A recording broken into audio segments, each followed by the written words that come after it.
Okay, we're all packed up, about to start another adventure here. No garbage left behind, only natural materials. Rocks and wood. No plastic, nothing like that. Trailer and truck are ready to go, once again. Let's go another fire, we'll check this out. Just another daily commute. After spending 10 days harvesting morels on the Adams Lake wildfire in southern British Columbia, we've made the decision to start heading north. A friend of ours has let us know that he's just harvested some morels at the Great Beaver Lake wildfire, which is one of the lowest elevation fires in northern BC. To get there, we must travel around 700 kilometers, passing through the town of Prince George before driving around 2 hours down gravel roads into the bush. This fire is a bit of a gamble because around 80% of the 44,000 hectares of burn radius has been clear-cut in the last 2 or 3 decades. We decided we're going to take the risk, but it's going to be a lot of work to find enough mushrooms to make it worth staying in this location. Here's the burn. Gotta walk on the ground. That long drive. Oh, look at the water on the ground. Aspen, pine, green plants just starting. Good sign. Oh, that's swampy. I've picked mushrooms in this sort of ground before though. It looks slightly early, but the ground looks good. See how the liverwort is just starting and there's little fire cups there? It needs a week. You know, a south-facing slope, the right exposure, we'll probably find mushrooms. The ground looks nice. Even the small trees there, the ground looked pretty good. So some of these medium plantations could have potential. We're way out here in the middle of nowhere. First other pickers we see drive up to us, park. Randy rolls down his window and they just start laughing because they used to pick together and work together back in '89. Picking pine mushrooms. It's just how it is. You're in the middle of nowhere. Hey, I know you. So anyways, we're at a wreck site tonight. It's getting late, 6:30, gonna be dark in a couple hours. So we're just gonna find somewhere to camp temporarily. We can detach the trailer and do a real scout tomorrow. It does seem a little early here, so it's a bit of a waiting game. Right as we pull in, it starts to pour rain. A nice little lake here. There's a burn on the far side and an active beaver. All these trees have been chewed on. We're just checking out this campsite here. You don't really want to dry mushrooms next to a lake, all that humidity. So we definitely want to get to somewhere drier at some point. Got a lightweight camp for the night. Maybe we'll be here for a night or two, depending on what we see tomorrow. You can see across the lake, west-southwest slope, spruce and aspen, lots of water. Looks pretty good. We could have stayed in chase and kept picking, but what happened there, if you were following, mushrooms got really dry in the 4 days, 3 or 4 days of 30-degree weather, and then they got rained on, and it's supposed to rain for 6 days straight. So what happens there is they get rehydrated, and the ones that didn't dry back, they're going to become really brittle and break apart, and the quality would just plummet. And there wasn't the volume to sell fresh. So we're much happier to come up here, scout a bunch of ground on this fire, which is going to last longer for us, and get our Quonset set up with our wood stove and a real camp. So stay tuned, and see you in the morning.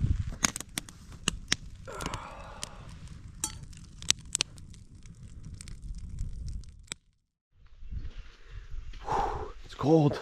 Yep. It was just above freezing last night. Pouring rain the whole night, almost snowing. But we got a job to do. We're gonna go scouting the roads. We're getting mud on the truck today. So the road just suddenly is closed here. Whoa, slidey. Deactivated. I'm just gonna have a look. You know, people come down here with their big trailers to come camping. No warning at all, no turnaround zone. Soupy ground, and they've just deactivated this suddenly. That's easy to get stuck in this ground. We're going over a couple big water bars down a semi-deactivated road here off of the main line.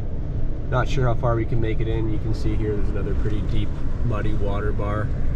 But the trailer's off and we got 4-wheel drive, so we should be fine. This gives us something to do while we're waiting. Check this out. Perfect stage fireweed, and we want to make some more Ivan tea. There's an old fireman's trail from last year I'm walking on. You can see how wet the ground is in this fire. With all the rain we just got, we need sun now. Okay, here we have an older pine plantation that has burned, but it's on a south-facing slope. So this is the first south slope we've been on this fire. Here's some mushrooms. That one's just still growing. These ones started and then got messed up. And then there's another little one. Right where it comes up over, we gotta check that. Well, that's a little more promising. Baby. Couple of decent sized ones. We could pick those if we wanted. There's three there. There. Just starting. Okay. Yeah, there's more babies. Fire cups and a little morel. Yeah, it looks good. Bigger trees up here and mixed with aspen. Look at these 4 mushrooms. Yeah, it does look good here. So we're just gonna do a little small scout, but look how easy this is to walk. It's nice to be on some rolling flats. This fire has lots of flat ground. Way easier to pick, way easier to film, easier to put the bucket down, easier to carry a pack. Look at the size of these spruce trees. You know, this is gonna have mushrooms.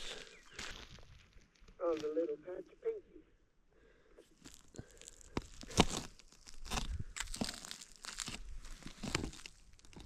When you look close, how many little fire cups? Yeah. There's a few bigger ones. Like these are just coming out. Look at how small these are. But there's lots of little ones. Oh man. Yeah. Look at that. That's just the first showing. First showing is usually the smallest flush.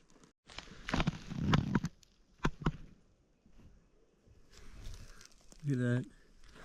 We should take a look at this road here.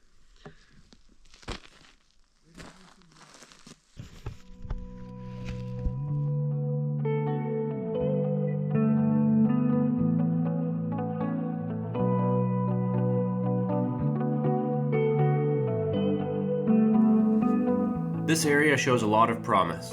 It's a good size, with the right tree species, lots of water, and the topography is perfect for harvesting mushrooms. You can see a nice mix of soft and hard burn, with the transitions between the orange and black being of particular interest to us as the season progresses. We both agree that this might make a good area to look for a longer-term campsite. Being that we are a 2-man crew this season, one of us will need to stay near camp during the day for security reasons. This could be a great patch to harvest from while still being within earshot of our mushroom dryer if we decide to set up here. It's almost snowing right now. Frozen rain. Time to go back to camp. It's right through there.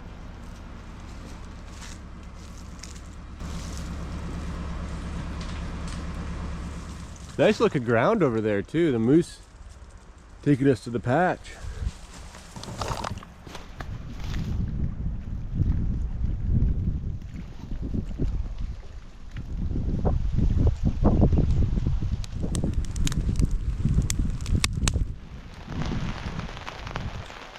So we had some rolling thunder come through, lots of wind, big rain cloud, and then it just suddenly got nice and calm and it's starting to get sunny and finally a little bit warmer.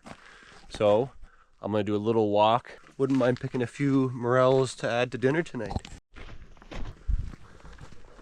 You see all these little rivulets. This is like old ruts from a vehicle maybe. Mushrooms will definitely grow in these. There's some fire cups. Yep, there's a baby. Perfect. There we go. Babies bursting from the ground. And I see so many. I have to be very careful where I walk here. Do you see how small some of those are? There's my finger. That's a morel right there, there, and there. Beautiful. See, these ones at this stage, they're hard to tell if they're exuberans or conicas, but I think they are conicas. They're just young, but you could easily mistake them for exuberans at this stage. So we have a pine tree, and then in the little rivulet here, it's shaped sort of like this, you know, where there's a dip, an impression in the ground. This is thicker forest floor duff. in the little rivulet, fire cups, and the largest morels I've seen in this little spot. Awesome. Awesome. So that was the second spot today where I've said, wow, it's a lot of mushrooms coming. Oh. Before leaving home, I grabbed a handful of our wild mushroom medley, which we have on our shop. This year's contains 7 different mushrooms. So we've got king bolete, beautiful, some lobster mushroom, yellowfoot chanterelle, some pine mushroom, golden chanterelle, Pacific golden chanterelles, admirable bolete or velvet top, and cauliflower mushroom. 1, 2, 3, 4, 5, 6, 7. So we're just gonna put them in with our noodle water, which, what, do you have lobster powder in there as well? Yep. Nice. Break them up so we don't have to worry about texture, because we're not giving them the full 20 minutes to rehydrate. I'm gonna crumble that in there.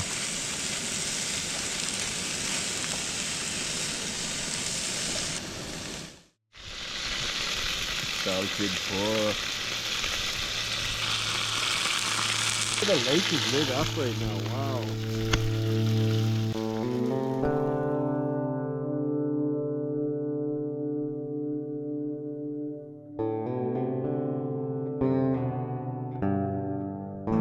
Look at that.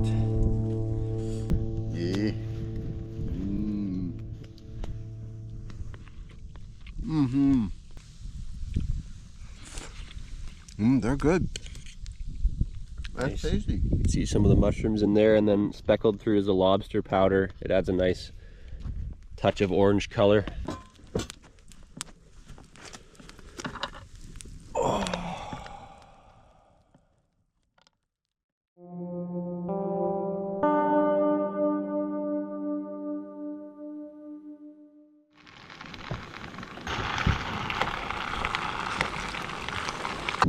Okay, we've packed up our little camp here, and we're gonna move down the road to where we think might be a nice morel patch. This little rec site served us well, and now we'll move on to a proper bush camp. This area is gonna fill up with May-long weekenders in no time. Pretty far out here in the bush, but these northerners up in Prince George, they'll come out here. They're not afraid of the wilderness.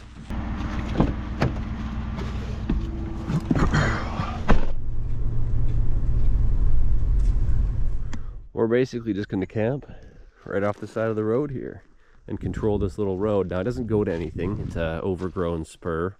The only reason it's cleared out like this is because it was used for fighting the forest fire. This would have been basically deactivated before that. Old clear cuts, and they're not actively logging down here. It goes a couple hundred meters before the 2 spurs end. We drove down those yesterday. What we're thinking we'll do is set up the Quonset right here with the pop-up. Just took a little bit of time. High winds here. All the corners have bungees and stakes, and then, you know, guy lines, rocks, flagging tape, and the pop-up sunshade is attached to this with bungees, so it's all one unit. In here we'll build our wood stove room and dryer, and that'll be on this end. It comes to about here, and then on this end we'll have the actual drying unit off to one side with a little bit of space for totes, and we'll probably do cooking stuff over here. You know, if a bear wants to get in, it will get in, but it'll have to go through a tarp wall and then into the metal bin, and that'll give us lots of time to hear it when we're sleeping and make some noise and try to scare it away. It just buys us time. There we go. We'll keep plugging away here. You can still get past with the vehicle. We don't want to block off the road. Randy's going to have his trailer here, security trailer. So we'll build some sort of a fire pit into this. We can pile some of the soil and make a larger embankment built into that. We're sitting there having a snack.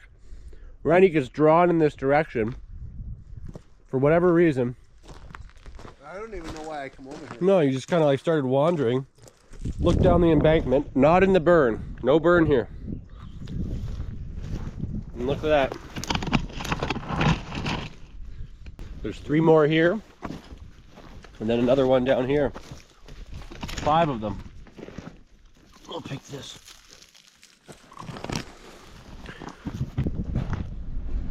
Well, today's been a slow day of just setting up structures, building our outhouse, our due diligence.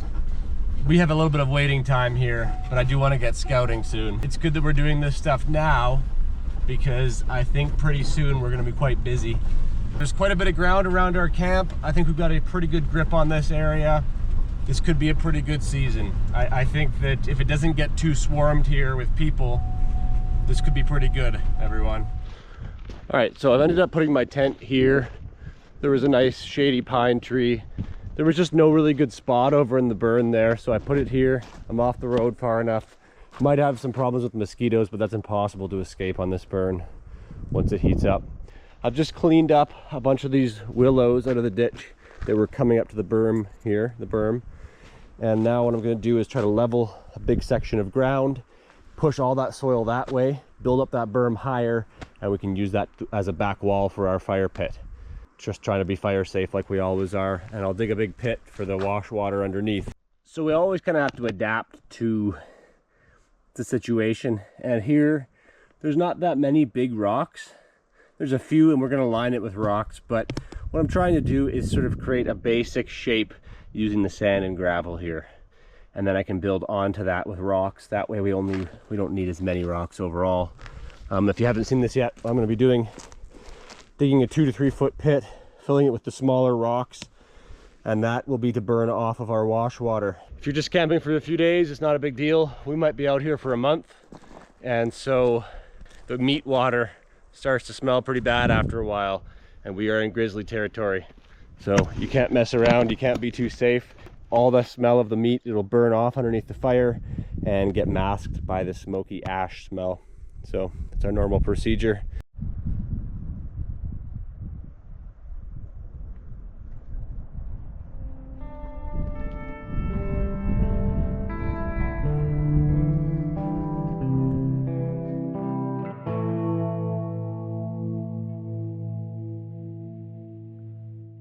Good morning. Here's our camp on the side of the road. This camp might not be the prettiest camp we've ever had, but it has strategic value. Since there's only 2 of us, having a patch right next to camp and controlling this semi-decommissioned road is a pretty big boon. So business comes first. We've just unloaded everything off the truck, finally, after almost 2 weeks. Gonna build the wood stove room today with the dryer, finish the fire pit, finish our outhouse. All of that stuff, and hopefully I'll have time to do some scouting today.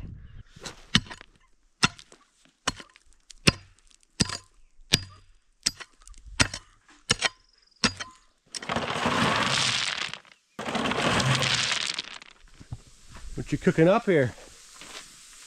Oh, Morels. Got some taters over here and sausage going in the pan. Eggs to come.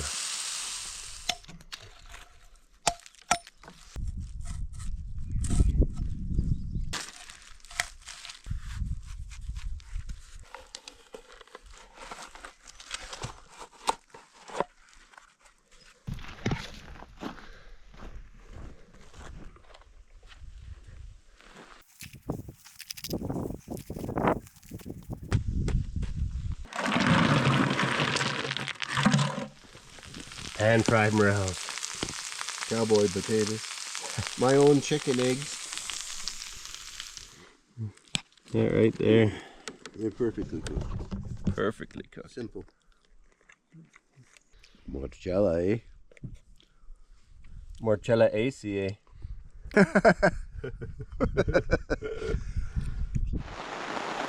Rain and hail. Double-edged sword. We want rain, but we don't want hail. We can't work when it's raining, but we need the water. That's the life of a mushroom picker. Work in the trenches. We're gonna start lining the stove here because this sand, as it heats up, will dry out and just crumble. So we need a rock wall. That'll work as a better heat shield as well. And then earlier I put in, this is where we'll dump the wash water, the trembling aspen bark pipe, burn off the wash water, somewhere to pour it without putting out the fire because it'll go underneath the flame.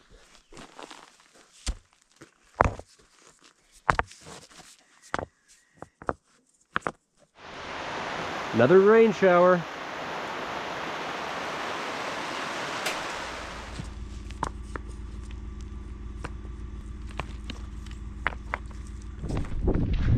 Hard time finding flat stones, but I got some big ones.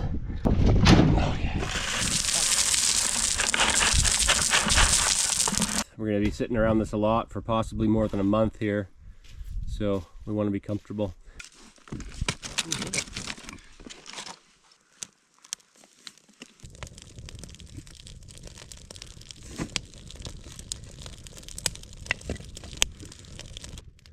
Another season, another campfire. Look, see this hill? We're gonna take a lot of mushrooms off that hill.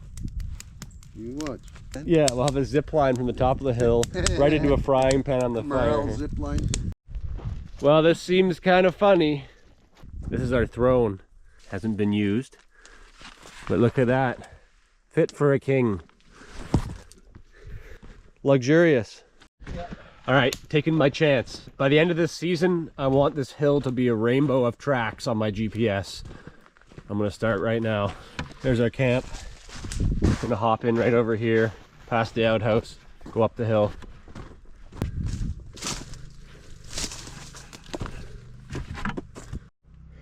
There's the first one.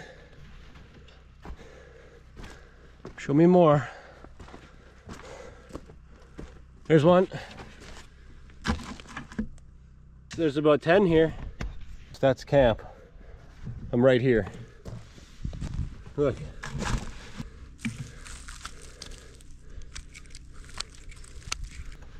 This is dinner tonight.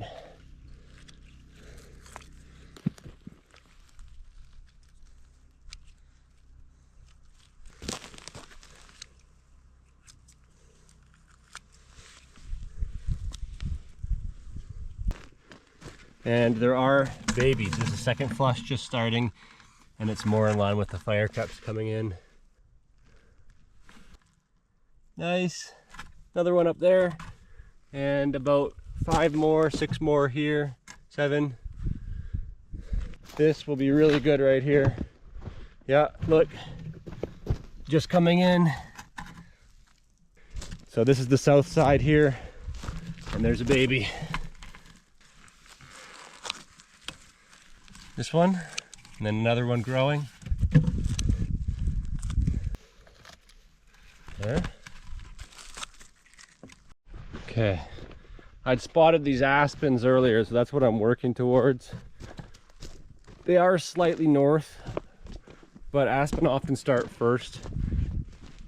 But it might take longer to get started. This will have lots of big black morels. That's big. For a northern spruce, that's old growth. This area was definitely not logged. And then here is a true fir. Not a Douglas fir, a true fir.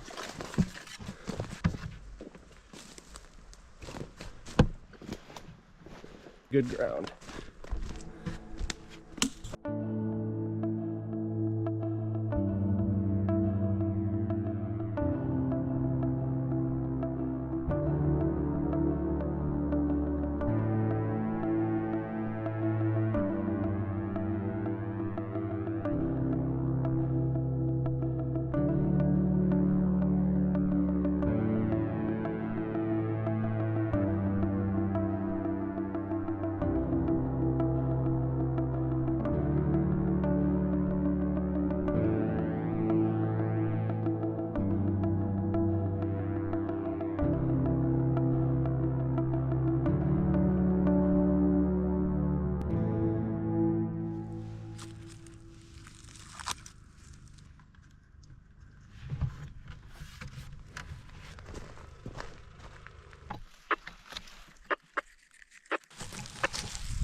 So I'm going to cover my tent now, give me some shade and extra rain cover.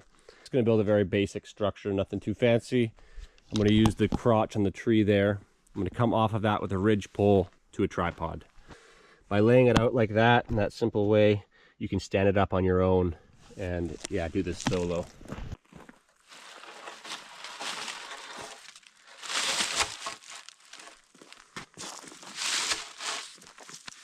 Basically just gives me a ridge pole that's measured to the tarp. Once we put this on there, it's like a big sail, and if the wind comes in from the wrong angle, it can try to lift the whole thing. So there's two ways to deal with that.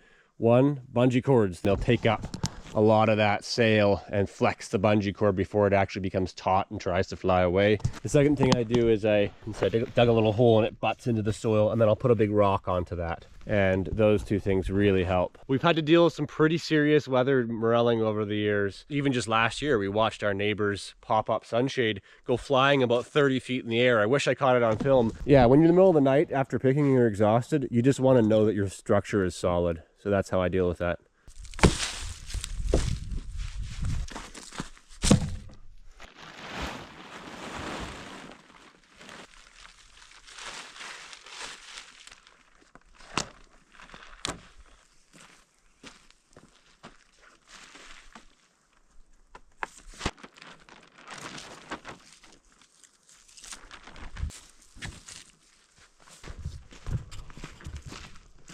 There you go. Shed the rain, copied that on the other side, and then I got, see, extra shade, and mainly it's for the water. That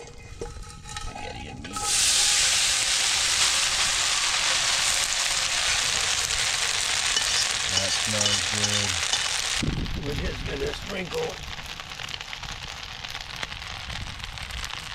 And while he's doing that, I'm getting a whole bunch of firewood. And then all the coals go on top of the lid.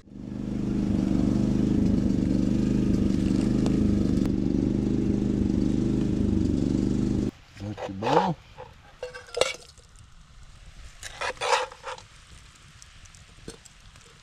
One more. One more. Wow, that smells good.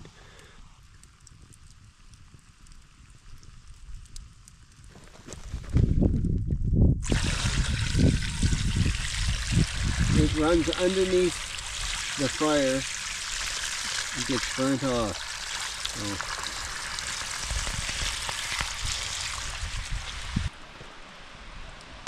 So. I've set up a bush cam here facing the fire and camp. So that's the view of the bush cam.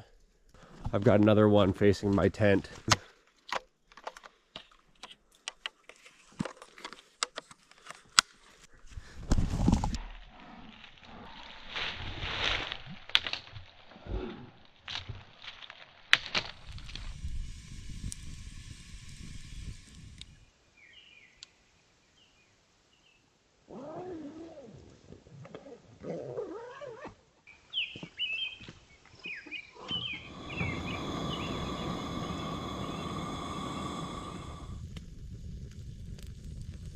I think we need to put that wood stove in today, so we have somewhere warm to sit in the morning. Brr. Fire's nice, but the wood stove is nicer.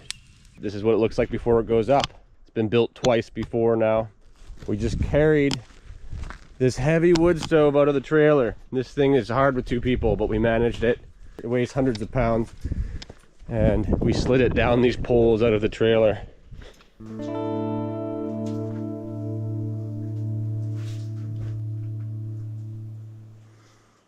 Air gets pulled in here so that the most air possible gets pulled around the wood stove.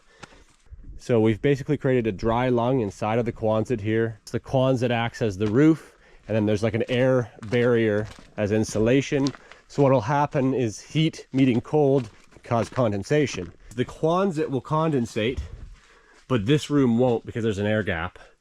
It's also a smaller room, which acts as a better dry lung because it's a smaller space to heat up. And then the dryer pulls the air through here and down the tube and into the dryer, up through the dryer, and then out. And we can add auxiliary racks here if we get overflow. Now we have it balanced so that when it's pulling from this room, the fan will actually cool down the air enough before it reaches the mushrooms that it's only, you know, room temperature, but it's very dry. And you have a short period of time where that air is dry but not too hot. Once they're mostly dry in there, we can bring them in here and heat flash them. Now that we got the wood stove in and a big fire pit, time to get some firewood.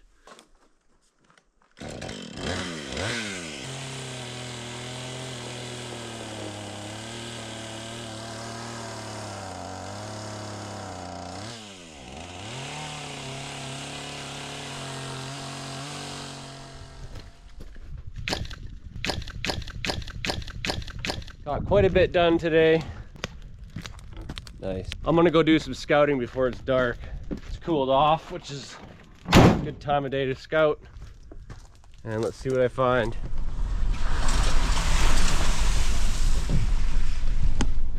Now there's this little slope here on the right side of this road, and I know there's some mushrooms on there, so if it's a bust on the far hill, I'll clean this up on the way back and at least bring something back for dinner. I can cross this larger log here. Solid. I got my GPS tracking. You can see over there, there's a little area right here, and it hasn't burned. It's a little grove of just entirely birch trees. I can tell by the way the foliage looks. I guess when they clear cut that, they left that grove of birch trees. Look at those.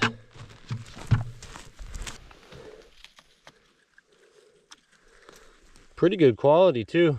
There's probably a bear somewhere nearby. I just try to keep making noise as I go.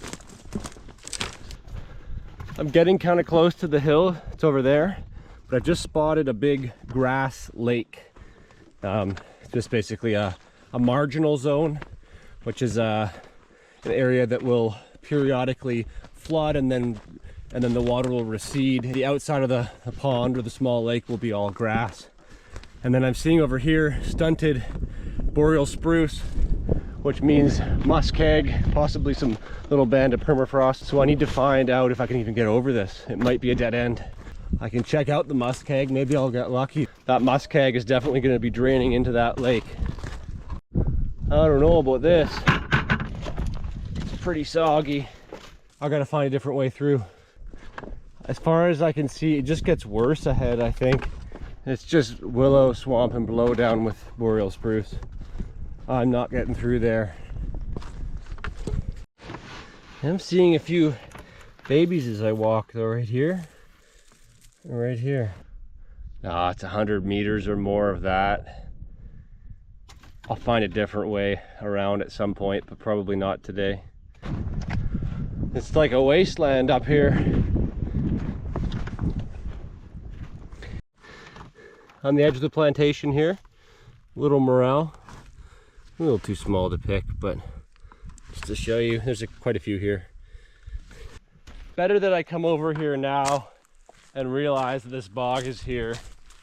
Better now than when we're in full mushrooms. It doesn't really matter where I go right now. I'm not going to get a lot of volume, so I'd rather have a bust like this while it's early season.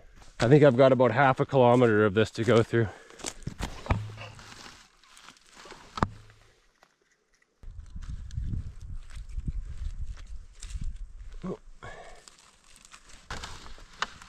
Look at those.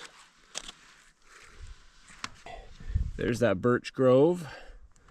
There's those trees. So I want to go this way. What was this? Something man-made burned here, I think.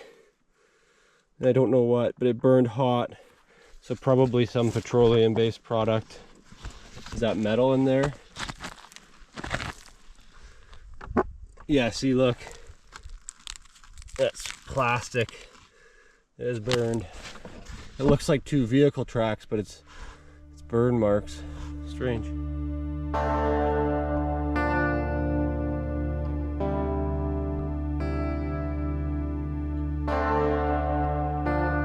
The Canadian wilderness in all of its glory, both beautiful and unforgiving.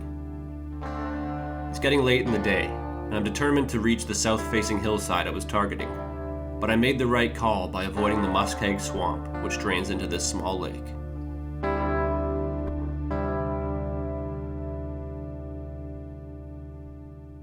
Now you might be thinking, why didn't you just drone it first? And that'd be a good question. There's a road over there. I definitely want to take a look at that ground. Okay, I found the road. There's the hillside. I can get onto it. I'm just going to find a spot to turn around and then park back there. Might still be a bit of a challenge to get in here, but we can avoid that big pond. Let's just have a look. I might be a little too low. There's the pond.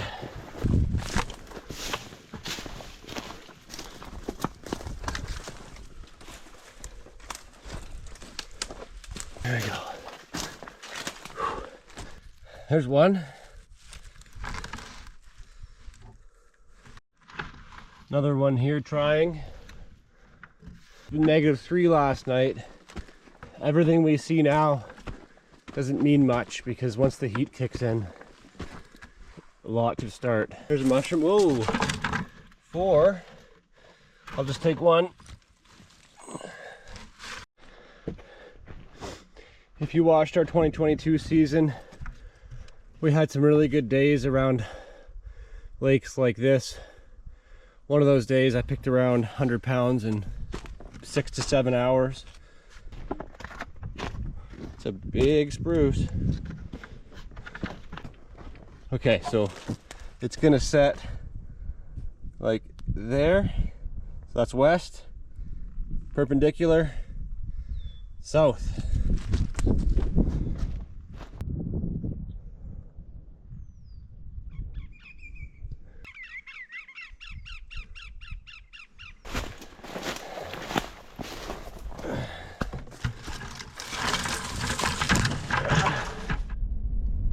Check this out. They pulled about 100 burnt logs across the road. These were right across the road a couple days ago, I think just yesterday. So somebody cut this out. They just laid them all across the road and tried to say that there was a washout. Totally a lie. Not cool. We're here to work. You know, everything we're doing is legitimate. We declare everything. We're hardworking. Look at them all. They paid somebody to do that, too. Yep, you guessed it. Spaghetti again.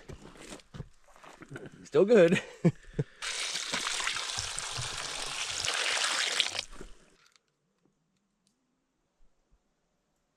Something outside my tent.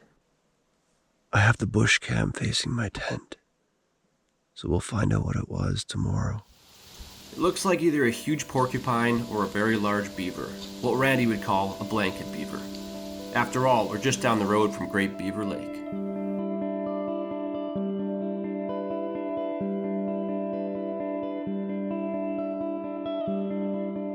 We hope you enjoyed this episode. If you did, give the video a like and subscribe for more content. Drop a comment below letting us know what you liked and what you'd like to see more of. You can also find our online shop in the description or on the homepage of our YouTube if you want to support us further.